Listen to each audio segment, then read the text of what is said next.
इत्तेफाक यानी कोइंसिडेंस। हर इंसान के साथ ऐसी घटनाएं कई बार घट जाती हैं जिनकी शायद कल्पना भी नहीं की जा सकती। अगर मैं कहूं कि एक इंसान जिसे डॉक्टरों द्वारा 5 बार मृत घोषित कर दिया गया, पर कब्र में पहुंचते ही वह इंसान फिर जी उठता था, या फिर ये कि एक इंसान द्वारा बनाई गई जंगी तोप से खुद उसी इंसान को उड़ा दिया गया, तो आप इसके बारे में क्या सोचेंगे? जी हां, आज का हमारा यह एपिसोड ऐसे ही कोइंसिडेंस पर आधारित है जो वास्तव में हकीकत बन गए। तो चलिए मेरे साथ एक और रोमांचक सफर पर। मेरा नाम है चिट्टी और आप देख रहे हैं द ट्रेंडिंग विलेजर। हॉलैंड का एक पेंटर जिसका नाम पीटर क्यूमिंटन था, 18 सितंबर 1692 की रात को जब वह अपने स्टूडियो में बैठा हुआ था तो उसके द्वारा रखे गए नकली नरकंकाल को उसने नाचते हुए देखा। यह देखकर उसकी मौके पर ही मौत हो गई।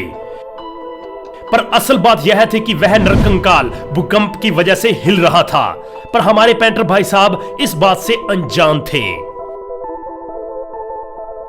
फ्रांस की एक 18 महीने की बच्ची जिसका नाम रैनी नीवर था, जिसे 4 अगस्त 1908 को उसके घर से कुछ किडनैपरों द्वारा किडनैप कर लिया जाता है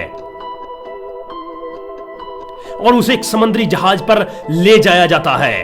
तभी समंदर में कहीं से एक तूफान आता है और सभी किडनैपर और उनका जहाज उस समंदर में डूब जाता है।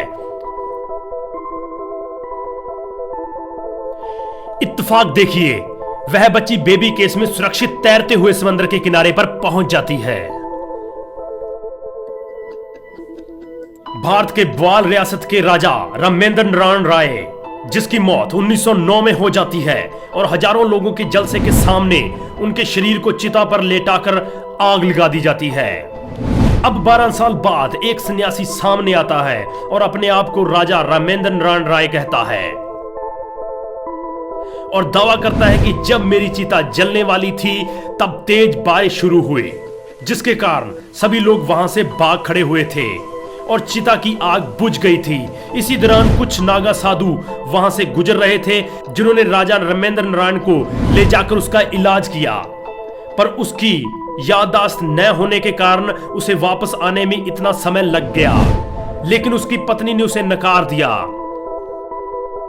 इसी दौरान राजा रामेंद्र नारायण राय ने दावा पेश किया और लगभग 1935 में ब्रिटिश काउंसिल ने उसे उसका हक और स्टेटस वापस दिलाया। 18वीं शताब्दी के फ्रेंच आर्मी जनरल जिनका नाम डिमोंट मोरेन, जिसकी लड़ाई के दौरान हर बार मृत्यु हो जाती थी और डॉक्टरों द्वारा भी उसे मृत घोषित कर दिया जाता था, लेकिन जब उसे दफनाने के लिए कब्र में ले जाया जाता था तो वह आदमी जिंदा हो उठता था और ऐसा लगभग 5 बार हुआ। इस दौरान वह 55 साल आर्मी में रहा और आखिर में 75 साल की उम्र में उसकी असली मौत हुई। यह बात सन 1346 के लगभग की है जब इटली के वेनिस शहर में रहने वाले क्रेसिस्को डेलो बार्चो ने एक जंगी तोप को बनाया जो लगभग 1300 किलो तक के वजनी हथियारों को दूर फेंक सकती थी।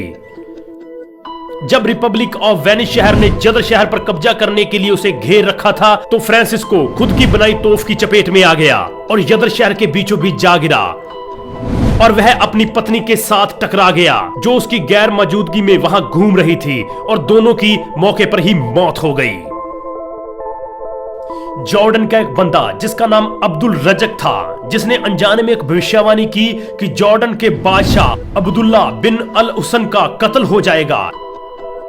इत्तेफाक देखिए, 1951 के लगभग उसकी कही बात सच साबित होती है, जिससे अब्दुल्ला रजक को अपनी भविष्यवाणी से बहुत दुख होता है और इसी दुख में वह कभी न बोलने की कसम खाता है और लगभग 13 साल तक वह अपने मुंह से एक शब्द नहीं कहता।